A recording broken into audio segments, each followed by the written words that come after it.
بسم اللہ الرحمن الرحیم۔ السلام علیکم دوستو، دنیا بھر کی ون لائن خبروں میں آج آپ سنیں گے، لیکن اس سے پہلے اگر ہو سکے تو لائک، سبسکرائب اور بیل آئیکن کا بٹن ضرور دبا لیں۔ شکریہ۔ ایران میں کورونا کی دوسری لہر جاری ہے اور اس دوران ایران میں اس وبا سے ہر 5 منٹ کے بعد ایک شخص دم توڑ رہا ہے۔ وبا کی لپیٹ میں آنے والوں کا یہی حال رہا تو اگلے دنوں میں ہر روز 600 افراد کی موت کا امکان ہے۔ حکومت نے اپنے لوگوں سے کہا ہے کہ وہ احتیاط کا دامن ہاتھ سے مت چھوڑیں اور حکومتی اقدامات کا احترام ہر ممکن انداز میں کریں۔ طبی طور پر کمزور اور کم قوت مدافعت رکھنے والے لوگوں پر کوئی بھی وائرس حملہ آور ہو سکتا ہے۔ وٹامن سی قوت مدافعت بڑھانے میں اہم کردار ادا کرتا ہے۔ اس مقصد کے لیے لیموں اور دیگر پھلوں کا استعمال اہم ہے۔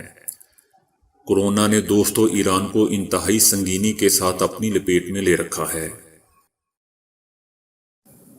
اسرائیل کی خفیہ ایجنسی چائنا سے کورونا کے علاج کی ویکسین اپنے وطن میں لے گئی۔ اسرائیلی میڈیا کی رپورٹس کے مطابق اس ویکسین کو مطالعے کی غرض سے لایا گیا ہے۔ رپورٹ ایسے وقت میں دوستو سامنے آئی ہے جب اسرائیل نے خود کو کورونا کے علاج کے لیے اپنی تیار کردہ ویکسین کی جانچ کا اعلان کیا ہے۔ دبئی والوں کے لیے خوشخبری ہے کہ بس آن ڈیمانڈ سروس کو 1 ماہ کے لیے مفت کر دیا گیا ہے۔ دبئی میں رہنے والے اب 4 ہفتے تک بس آن ڈیمانڈ سروس کو بالکل مفت حاصل کر سکیں گے۔ یہ سروس شہر کے 4 علاقوں کے لیے شروع کی گئی ہے۔ اس سروس کے ذریعے مسافر کو گھر، دفتر یا اس کے قریب ترین مقام سے پبلک بس سروس یا میٹرو اسٹیشن تک مفت سفر کی سہولت مہیا کرے گی۔ اس سروس کے ذریعے مسافر ایپلیکیشن سے اپنی منزل پر بآسانی پہنچ سکتا ہے۔ ایپلیکیشن سے نشست کی نشاندہی، وقت اور مسافت سے بھی آگاہی حاصل کی جا سکتی ہے، جس کے بعد فروری 2021 تک 20 سے 30% رعایت دی جائے گی۔ فیس بک نے کلاؤڈ گیمنگ کی دنیا میں قدم رکھنے والی ایک اور بڑی ٹیکنالوجی کمپنی بن گئی ہے۔ کلاؤڈ پلیٹ فارم پر زیادہ پیچیدہ گیم صارفین تک پہنچ سکیں گی۔ اس نئے پلیٹ فارم سے 30 کروڑ افراد کے لیے گیمز کی سہولت موجود ہوگی، مگر وہ زیادہ پیچیدہ گیمز کھیل سکیں گے۔ یہ مفت گیم فیس بک میں بیٹا ورژن میں 26 اکتوبر سے دستیاب ہوگی۔ اسرائیلی وزیر اعظم نیتن یاہو کی کابینہ نے بحرین سے معمول کے تعلقات استوار کرنے کے لیے معاہدے کی منظوری دے دی ہے۔ نیتن یاہو نے 15 ستمبر کو وائٹ ہاؤس میں بحرینی وزیر خارجہ عبداللطیف الزیانی کے ساتھ اس امن سمجھوتے پر دستخط کیے تھے۔ برطانوی ماہرین نے ایک سروے میں پتہ لگایا ہے کہ کورونا میوٹیشن اختیار کر گیا ہے، جس کے سبب اس کے اثرات میں پہلے کی نسبت دگنی تیزی آ چکی ہے۔ بعض مرد اوسطاً 7.5 دن میں جبکہ خواتین 6 دنوں میں موت کے منہ میں جا رہے ہیں۔ ماہرین کا کہنا ہے کہ اس تبدیلی سے گزرنے والا کورونا کہیں زیادہ وبائی صلاحیت کا حامل ہے۔ سروے میں معلوم ہوا ہے کہ اب مردوں میں کورونا سے موت واقع ہونے کا دورانیہ خواتین سے کم ہے، جو اوسطاً 7.5 دن ہے، جبکہ خواتین میں یہ دورانیہ 6 دنوں پر مشتمل دیکھا گیا ہے۔ ترک صدر رجب طیب اردوان نے فرانسیسی ہم منصب کو ایک بار پھر دماغی علاج کا مشورہ دیتے ہوئے شہریوں سے اپیل کی ہے کہ وہ فرانسیسی مصنوعات کا بائیکاٹ کریں۔ ترک صدر نے کہا کہ یورپی رہنماؤں کو یورپ میں نفرت کا پھیلاؤ روکنے کے لیے فرانسیسی صدر کی پالیسیوں کو روکنا چاہیے اور انہیں سمجھانے کی کوشش کرنی چاہیے۔ اردوان کا کہنا تھا کہ فرانسیسی صدر میکرون کو مسلمانوں سے مسئلہ ہے، وہ اپنے دماغ کا علاج کروائیں۔ انہوں نے کہا کہ مسلمانوں کے لیے مغربی ممالک میں اسلامی طرز حیات کے مطابق زندگی گزارنا مشکل ترین ہوتا جا رہا ہے۔ ترک صدر نے کہا کہ ترکی اسلامو فوبیا کو قومی سلامتی کا مسئلہ سمجھتا ہے۔ یورپی یونین کی اولین ذمہ داری ہے کہ اسلام کے خلاف منافرت کو روکے۔ اس معاملے کو اب مزید نظر انداز نہیں کیا جا سکتا۔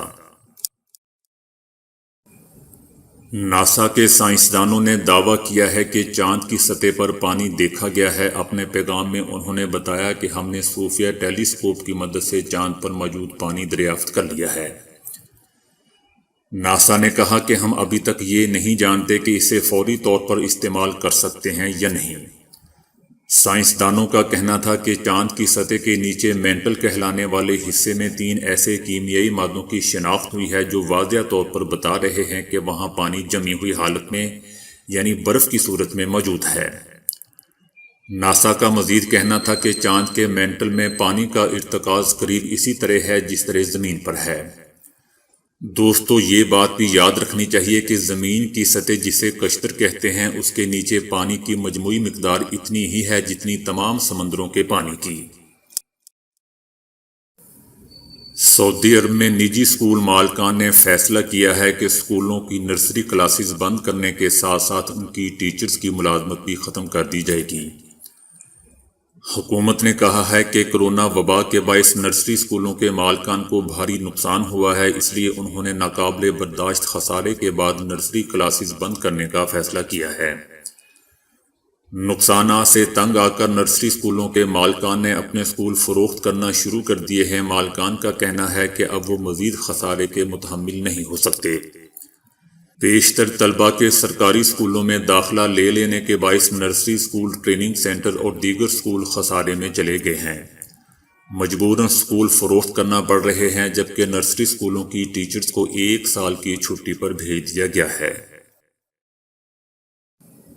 اقوام متحدہ نے امریکہ، آرمینیا اور آذربائیجان کے اتوار کو جاری ہونے والے مشترکہ بیان کا خیر مقدم کیا ہے، جس میں یہ اعلان کیا گیا ہے کہ انسانی حقوق سے متعلق لڑائی بندی کا معاہدہ پیر کے روز مقامی وقت کے مطابق صبح 8 بجے دوپہر 11 بجے پاکستانی وقت کے مطابق نافذ العمل ہوگا۔ اقوام متحدہ نے اپیل کی ہے کہ وہ اس سمجھوتے کی بنا پر بغیر کسی تاخیر کے اپنے معاہدے پر مکمل عمل درآمد کریں۔ اس کے علاوہ روس اور امریکہ کے نمائندوں کی زیر سرپرستی بغیر کسی شرط کے باضابطہ مذاکرات کا دوبارہ آغاز کریں۔ زمبابوے کے صدر نے زمبابوے کے ساتھ کھڑے ہونے پر چائنا اور روس کا شکریہ ادا کیا ہے۔ انہوں نے کہا کہ ان اقوام نے نہ صرف ہماری آزادی کی لڑائی میں ہماری مدد کی ہے بلکہ ہمارے بدخواہوں کی جانب سے جاری حملوں کے خلاف ہماری خود مختاری کا دفاع کرنے کے لیے بھی یکساں طور پر مدد کی ہے۔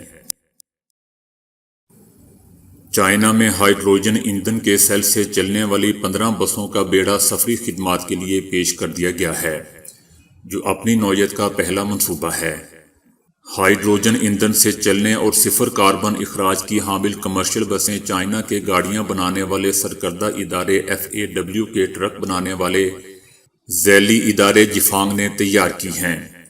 یہ بسیں 15 منٹ کے لیے ری فیولنگ ٹائم کے ساتھ زیادہ سے زیادہ 60 کلومیٹر فی گھنٹے کی رفتار سے کم -30 ڈگری سینٹی گریڈ درجہ حرارت میں آسانی سے چل سکتی ہیں۔ یہ گاڑیاں دھوئیں کی نشاندہی کرنے والے سینسرز، آگ بجھانے والے خودکار آلات اور حفاظت کے دیگر آلات سے لیس ہیں۔ اس کے ساتھ ساتھ موبائل فون ایپ کے ذریعے بس کی پوزیشن اور حالت کی intelligent public transport operation system سے نگرانی بھی کی جا سکتی ہے۔ چائنا بھارت کشیدگی سلک روڈ پر دونوں ممالک کی تجارت پر بری طرح اثر انداز ہو رہی ہے۔ لداخ اور سلک روڈ تک رسائی رکھنے والے دیگر علاقوں سے تعلق رکھنے والے بھارتی تاجر اس بار موسم سرما میں اپنا منافع بخش کاروبار جاری نہیں رکھ پائیں گے۔ چائنا کے پاس تجارت کے لیے بے بہا دوسرے طریقے موجود ہیں، مگر بھارتی تاجروں کے لیے سلک روڈ انتہائی اہمیت رکھتا ہے۔ اس سلسلے میں وزیر اعظم مودی کے ہیجان میں اضافہ ہوتا جا رہا ہے۔ بھارتیہ جنتا پارٹی UP کے صدر نے کہا ہے کہ رام مندر کے قیام اور آرٹیکل 370 کے خاتمے کے فیصلوں کی مانند ہی نریندر مودی یہ بھی فیصلہ کر چکے ہیں کہ پاکستان اور چائنا کے ساتھ لڑائی کب اور کس تاریخ کو لڑنی ہے۔ موصوف نے یہ بیان ایک خطاب کے دوران دیا جس کی ویڈیو گزشتہ روز جاری کی گئی۔ اس کے علاوہ بھارت اور امریکہ کے مابین ہونے والے دفاعی پیکٹ پر بھی کئی بھارتی حلقے ناراض ہیں۔ ان کا خیال ہے کہ امریکہ صرف ہندوستان کو استعمال کر رہا ہے۔ امریکہ کی اس قدر مہربانیاں محض وہاں ہونے والے صدارتی انتخابات کی وجہ سے ہیں، کیونکہ اس وقت امریکہ ٹرمپ انتظامیہ ایسے تمام اقدامات کر رہی ہے جو اسے انتخابات میں فائدہ پہنچا سکتی ہیں۔ بھارتی حلقوں نے کہا ہے کہ اس وجہ سے بھارت کو امریکہ کے سہارے چائنا اور پاکستان کے ساتھ اپنے معاملات ایسی انتہا پر نہیں لے جانے چاہیے جہاں سے واپسی ممکن نہ ہو سکے۔ نواز شریف کے بیٹے حسن نواز کو دھمکی امیز پیغام موصول ہوا ہے۔ پیغام برطانیہ کے نمبر سے حسن نواز کو واٹس ایپ پر بھیجا گیا ہے۔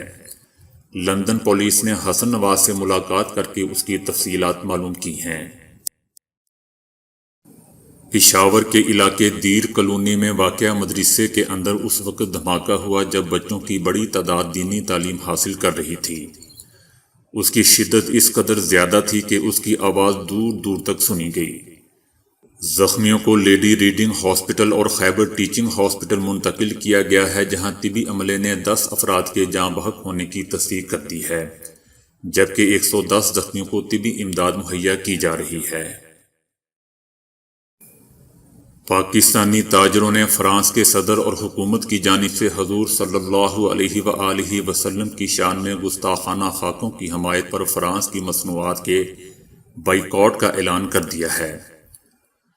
ان کا کہنا تھا کہ فرانس کی حکومت اور شہریوں نے ہمیشہ ہمارے دین اسلام کے بارے میں نفرت امیز کردار ادا کیا ہے۔ ملک بھر کے تاجر فرانس کی مصنوعات کا مکمل بائیکاٹ کا اعلان کرتے ہیں اور واضح کرتے ہیں کہ نبی کریم صلی اللہ علیہ وآلہ وسلم اور دین اسلام سمیت بزرگان دین کی ناموس کے خلاف جو بھی بات کرے گا، ہم اس کے خلاف بائیکاٹ کا اعلان کریں گے۔ تاجروں نے حکومت سے کہا ہے کہ وہ فرانس سے سفارتی تعلقات ختم کرے اور ان کی مصنوعات کو اپنے ملک میں نہ آنے دیں۔ تاجروں کا مزید کہنا تھا کہ راولپنڈی میں 29 اکتوبر کو فوارہ چوک میں احتجاجی ریلی نکالی جائے گی۔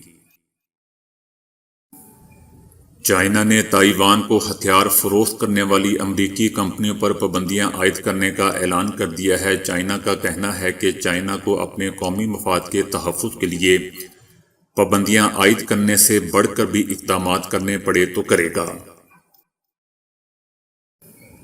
فرانس کی انتہائی دائیں بازو کی جماعت نیشنل فرنٹ کی سربراہ نے مسلمان خواتین کے عوامی مقامات پر سر ڈھانپنے پر مکمل پابندی عائد کرنے کا مطالبہ کر دیا ہے۔ انہوں نے ایک سوال کے جواب میں کہا کہ 1990 کے بعد فرانس میں حجاب پہننے والی خواتین کی تعداد میں تیزی سے اضافہ ہوا ہے۔ یہ اسلام کے فرانس میں تیزی سے پھیلنے کی علامت ہے۔ نیشنل فرنٹ کی سربراہ نے دعویٰ کیا کہ فرانس میں اعلان جنگ کر دیا گیا ہے اور ہمیں بھی کسی ملک نہیں بلکہ ایک نظریے سے لڑائی لڑنی ہے۔ یہ نظریہ فرانس کے خلاف ہے، تاہم انہوں نے مساجد بند کرنے اور غیر ملکیوں کو بے دخل کرنے کے مطالبات کرنے والی تنظیموں کی حمایت سے گریز کیا۔ دوستو، فرانسیسی صدر کی جانب سے اسلام مخالف بیانات اور خاکوں کی اشاعت کے فیصلے کی تائید کے بعد دنیا بھر کے مسلمانوں پر شدید بے چینی کی لہر دوڑ گئی تھی، جبکہ اب دوسری جانب فرانس میں اسلام اور مسلمانوں کے خلاف نفرت انگیز سرگرمیوں میں بھی اضافہ ہو چکا ہے۔ تو دوستو، آج کے لیے اتنا ہی۔ ویڈیو کو لائک اور شیئر کرنے کا بہت بہت شکریہ۔